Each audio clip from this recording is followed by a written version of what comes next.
Hello and welcome to this video which I'm making on behalf of the Friends of Nottinghamshire Archives, FONA. It's part of the FONA Bike series. It's about some fairly serious rioting in late medieval Nottingham, and I'm going to look at the what and the who and speculate a bit about the why. I first came across the account of rioting in medieval Nottingham in a slightly dusty, rusty looking book on the shelves of Nottinghamshire Archives called A Calendar of Inquisitions Miscellaneous 1399 to 1422, a riveting title I know, published by the Public Record Office, which of course we now call the National Archives. It's called a calendar because documents are listed in date order and a whole series of calendars have been published. This particular one comprises translations of documents issued by or sent to the Court of Chancery, the translations from Latin into English. So in this context, inquisition relates to a public inquiry or inquest in front of a jury. I was fascinated to find out not only that it was a record of the riots in Nottingham, but an extensive and very detailed description of the events, which included the names of many townsmen, some of whom I've been able to trace through other records at Nottinghamshire Archives. The entry in the calendar relating to these riots comprises two documents. The first is a commission issued by Henry V on the 3rd of April 1413, only 2 weeks after he'd come to the throne. It was to 3 men, 2 of whom were powerful men close to the throne. William, 6th Baron de Ross of Helmsley, had been a Privy Councillor and Lord Treasurer. William Rigmeden was the Sheriff of Nottinghamshire and Derbyshire. The third man is named as Walter Askham, though I can't find anything else about him. It's possibly, and actually likely, a misspelling or a clerical error, and he's actually Walter Askby, a local legal officer whose name appears in many Nottingham documents. The Commission authorised these 3 men to do 2 things. The first, to hold an inquest or public inquiry into many trespasses, rebellions, insurrections and unlawful conventicles, and I wish I knew what a conventicle was, in Nottingham. And second, to arrest Robert Sutton, Thomas Sutton and William Cooper, who were presumably the ringleaders. They had been due to appear before the Court of Chancery, but withdrew. In other words, they didn't turn up. Once arrested, these 3 men were to be brought before the King to answer for their contempt of court and the other charges against them. But there is a note attached to the commission which says they were never found. The second document is a record of the findings of the inquiry, which was held on Monday before the Nativity of St Mary, or in modern dating, 4th of September 1413. Now, before I describe what happened, I thought some orientation of the places I mentioned would be helpful. So here's a schematic map of Nottingham dating to about the right period. Most of these streets are in the same place, though some of the names have altered slightly.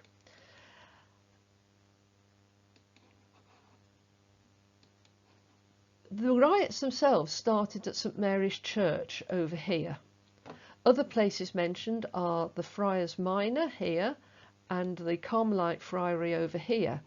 Not mentioned in the documents, but close by to St Mary's Church and roughly in between the St Mary's and the Friars Minor was the Guildhall. Now this was where the council met and therefore the seat of local government. I also want to point out that Nottingham had 2 boroughs, the English borough or pre-conquest borough and the French borough or post-conquest borough. Because there are 2 boroughs, Nottingham elected 2 officials, 1 mayor but 2 bailiffs, 2 chamberlain and 2 MPs.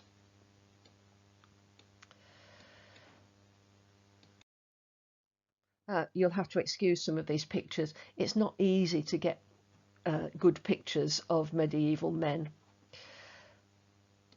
So, what happened? According to the inquiry, it all began on the 29th of September 1412. This was Michaelmas Day, the traditional time when mayors and other officials were elected. 49 former mayors and bailiffs gathered in St Mary's Church, as they had done from time immemorial, that is, for as long as anyone could remember, to elect Henry Wilford as mayor and Thomas By the Street and John Clark as bailiffs. This would probably have been accompanied by some ceremonial, perhaps a procession and official oath-taking. This picture shows a woman as well. They wouldn't have been involved in the election, but they could well have been nearby as spectators, or wives of some of the officials there to see what was going on. According to the report, 18 men, including William Cooper, who's named in the warrant, are listed as having attempted to subvert the good customs and government of the town by hindering or frustrating the election.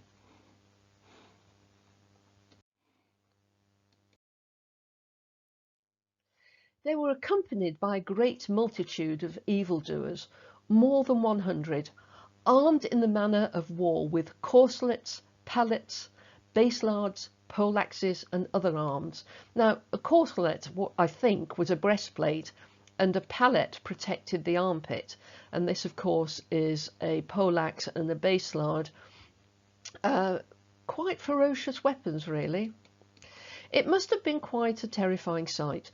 A group twice the size of the electoral party, well armed and clearly out for a fight. As a result of these actions, the 49 of the electoral party were barricaded in St Mary's Church and threatened with death if they did not elect John Alstree and John Bradesall as mayor and bailiff respectively. After 2 hours, afraid of being killed by starvation or the sword, the electors escaped through a secret door. Now this of course is an image of St Mary's Church, and I would love to know where the secret door is. Now 2 hours seems to be a short time to succumb to starvation, but I can understand the threat from the sword.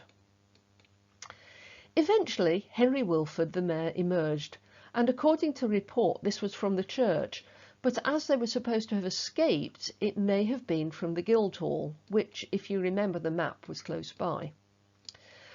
When Wilford appeared, he was carrying a mace, his symbol of office. He was assaulted by William Cooper, who's already been mentioned twice, resulting in Wilford being hit on the head with his own mace. You can almost hear the giggles and jeers when this happened, but it was undoubtedly a serious assault. Later that day, almost certainly this time from the Guildhall, Wilford tried to make a speech about how he intended to ensure that his mayoral responsibilities were carried out properly. But the crowd shouted that they would not be governed by him and called out Raka, or Rasha, I'm not quite sure of the pronunciation. It's used in the Sermon of the Mount and apparently is Aramaic, meaning foolish or empty-headed. At an unspecified time after this encounter, the crowd accepted a man called John Stooke as summoner. Today we'd probably say convener. He organised the meetings and told the rioters where to meet. They met regularly, apparently, in different places in and around Nottingham over the next couple of months. Down here, over here, by the Friars Carmen, as I've already mentioned, the Roach Close or Roche Yard, and Larkdale near the forest, all on the outskirts of town. They also met at Friars Minor, which is now under Broadmarsh Car Park, of course. You can hear the remnants of Anglo-Norman in some of these names. I'm sure you can see that. It was claimed that the rioters assembled in divers conventicles, that word again, arrayed and armed in the manner of a new insurrection, to resist the said mayor, bailiffs and burgesses in all their ordinances. Clear civil disobedience. According to the report, the next set of incidents happened on the Sunday before St Thomas in the first year of the reign of Henry V, which would have been in December 1413, after the inquest had happened. So we have to assume that this has been misdated. By this time the clerks were probably so used to writing Henry V rather than Henry IV. But if we accept it is misdated, then the events took place on the 20th of December 1412, the year before.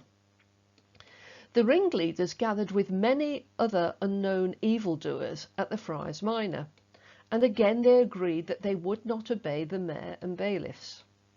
But the mayor, having heard that the meeting was happening, took the town's constables and others to the Friars Minor and arrested John Stooke and 20 other men. The rest of the group, though, again armed to the teeth, threatened to break down the prison and kill the bailiffs, so all the arrested men were released. Not quite a town riot, but an indication of how frightening it might have been. The final incident occurred in early January 1413 and was marginally different to the other occasions. Henry IV had called a parliament. It was to be his last. And because Nottingham had two boroughs, as I explained before, the pre-conquest and the post-conquest, it returned two MPs. Here are a couple of contemporary images of medieval parliaments showing how the different classes of people sat around the space. Thomas Mapley and John Oddings were probably elected in the same way as the mayor, that is, by a relatively small number of town officials in St Mary's Church.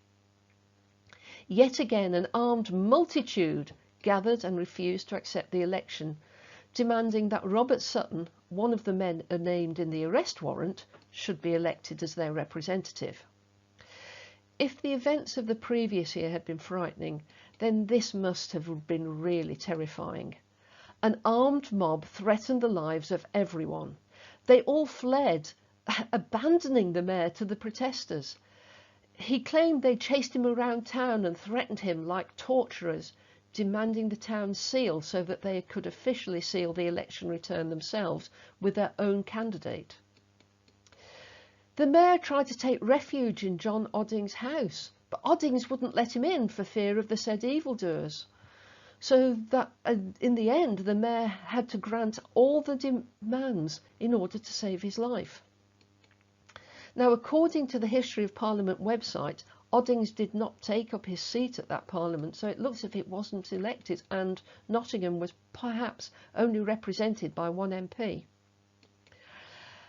Afterwards, according to the report, the mayor, bailiffs and burgesses dared not, for fear of death, attend publicly to their business and trade, save with great power, which to me sounds like bodyguards, and this was to the extreme disturbance of the peace.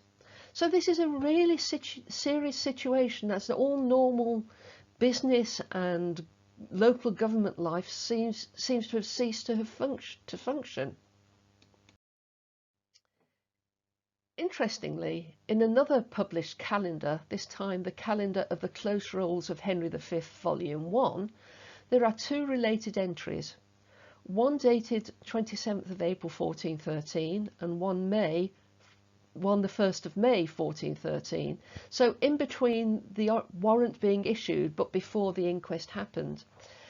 These two entries list 11 Nottingham men who had been held in the Fleet prison in London for insurrections and unlawful assemblies. Presumably these are men arrested after the riots surrounding the election of MPs. It's likely that they had appeared at the Court of Chancery, the court which Robert and Thomas Sutton and William Cooper had avoided, having been held in Fleet prison.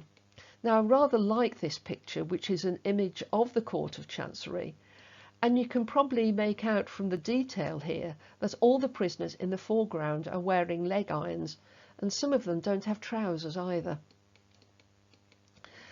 The two documents relate to the release of these men from that infamous jail on payment of a recognizance or bond of £40 on condition of their good behaviour, and that they do nothing which might lead to disturbance or terror of the people of Nottingham. Now, the final act of this saga was the Inquisition itself. Initially, a panel of 15 jurors was called.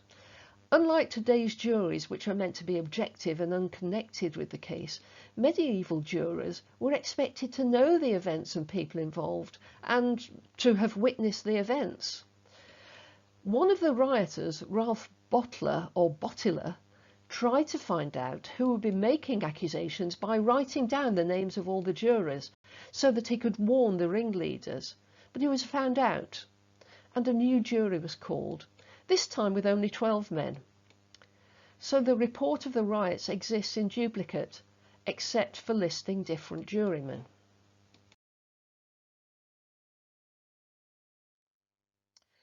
The report on the inquest ends there, and apart from the men who spent some time in Fleet Prison, no one seems to have been prosecuted.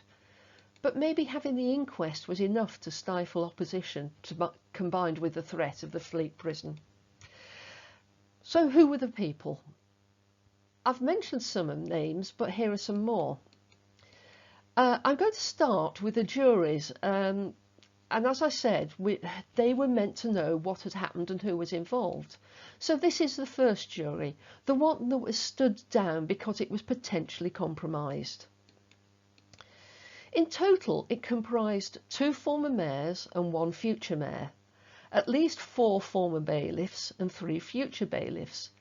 The occupations were known, and with one exception are mercantile, related to the cloth trade, merchant, draper, tailor, dyer. Even the exception is a fishmonger, not a fisher.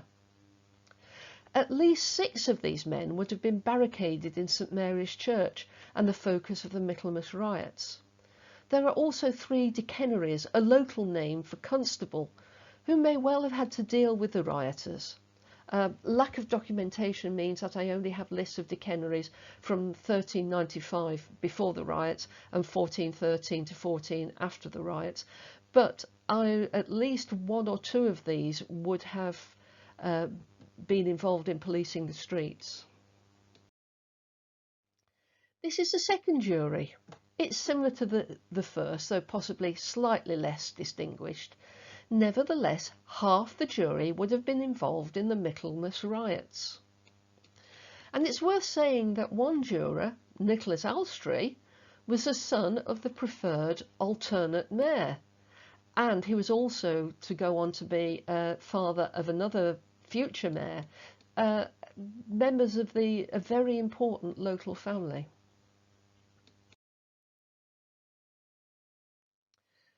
Turning to the rioters, these are the ringleaders who did not appear in the Court of Chancery. Robert Sutton, though, was a bailiff and had been a decennary, so actually he would have been in St Mary's Church when the riots started to happen. He was the one that was put forward as the alternate MP. But in no way is he as qualified as the Mapley and Oddings.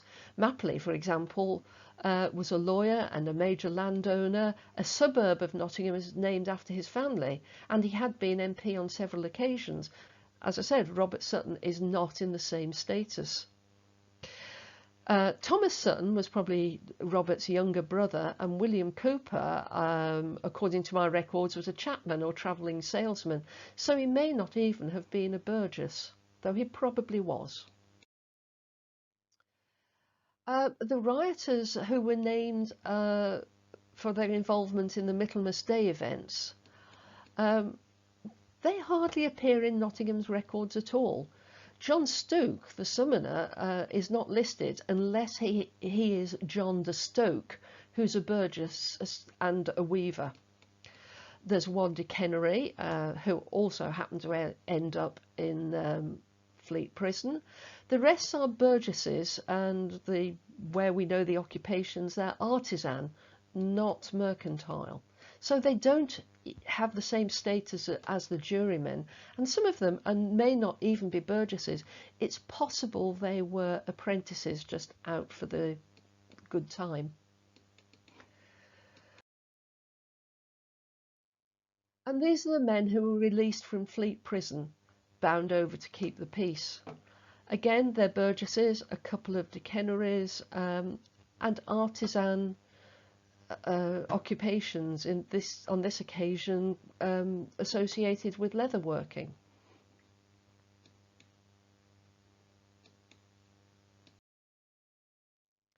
So that is the what happened, where it happened, and the who, what they did, where they ended up. So now's the time to speculate on the why. Why the riots happened is not dealt with in the documents, but there are a couple of possible reasons. A simple one is that they occurred in the last years of the reign of Henry IV, a period known to be of general disquiet. The preface to the Calendar of Inquisitions Miscellaneous says the book includes a considerable number of inquisitions arising out of the rebellions against Henry IV. A more local explanation is perhaps the accusation contained in the report that they were trying to subvert the good customs and government of the town. Why they would want to do that isn't clear, but in most towns, all burgesses had the right to vote for the town officials, and most of the rioters were burgesses. However, in Nottingham, from time immemorial, the right to vote had been restricted to just 49 former mayors and bailiffs, in other words, the town's elite, so maybe the remaining bailiffs felt unrepresented. The violence attached to the insurrection suggests that it may have been something more serious, which at this distance, and given the documents I've been able to look at so far, it's not possible to identify, but an idea to be considered for the future. Well, I hope you've enjoyed finding out about this little-known episode and the people involved. If you'd like to know more about the subject or about FONA, then email us or have a look at the website. Thank you for listening. Goodbye.